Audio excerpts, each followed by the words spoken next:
Hello student, अगर कोई body resonance stage में है या रिजोनेंट ऑसिलेशंस में हो आती है तो उसका एम्पलीट्यूड बढ़ता है, तेज़ी से इंक्रीज करता है, लेकिन इनफाइनाइट क्यों नहीं होता है उसके पीछे हम लोग समझते हैं। हाँ, वो इनफाइनाइट उस कंडीशंस पे होता अगर कोई उस पर डंपिंग फोर्स या deceptive force like friction force, air resistance, right, ये अगर नहीं लगते तो वो इनफाइनाइट पे चला जाता। लेकिन जब भी रिजोनेंस में आता है तो जब जैसे जैसे उस बॉडी का एम्पलीट्यूड क्या होता है, रिजोनेंस का मतलब क्या हुआ, बॉडी अगर कोई रिजोनेंट में आती है तो इसका क्या होता है, एम्पलीट्यूड बढ़ता है, बड़ी तेज़ी से बढ़ता है, राइट।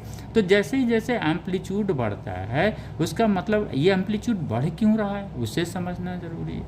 ये एम्पलीट्यूड इसलिए बढ़ रहा है कि उस बॉडी पे जो एक्सटर्नल पीरियोडिक फोर्स लग रहा है वो क्या है, उसके ऑसिलेशंस का जो फेज़ है, उसका जो इसके एसएचएम का फेज़ है और इस फोर्स का जो फेज़ है वो दोनों सेम फेज़ में रहता है, राइट। और ये फोर्स लगातार इसको इम्पल्स देता है उस बॉडी को, सक्सेसिव इम्पल्स, और ये इम्पल्स जब ऐड करते हैं तो क्या होता है, उसका एम्पलीट्यूड बढ़ता है। लेकिन एक समय के बाद उसका एम्पलीट्यूड कांस्टेंट हो जाता है।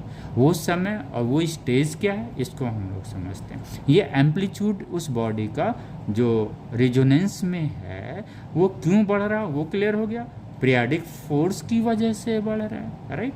वो क्या किसकी वजह से बढ़ रहा है, पीरियोडिक फोर्स, क्योंकि इसको एनर्जी कौन दे रहा है, इसको एनर्जी पीरियोडिक फोर्स दे रहा है। और पीरियोडिक फोर्स और इसका जो सिंपल हार्मोनिक मोशंस का फेज है एक ही फेज में, राइट। तो ये तो सप्लाई कर रहा है, राइट, उसको एनर्जी लगातार मिल रही है, उसका एम्पलीट्यूड बढ़ रहा है। लेकिन जैसे जैसे एम्पलीट्यूड इसका बढ़ रहा है, जो डिसेप्टिव फोर्सेस हैं या जिसे हम डंपिंग फोर्स बोलते हैं, फ्रिक्शन फोर्स हो गया, विस्कस फोर्स हो गया, एयर रेजिस्टेंस हो गया, वो भी बढ़ रहा है। यानी ये तो इसके एनर्जी को इंक्रीज कर रहा है, लेकिन ये डंपिंग फोर्स क्या कर रहा है, इसकी एनर्जी को डिक्रीज कर रहा है। क्लियर हो गया।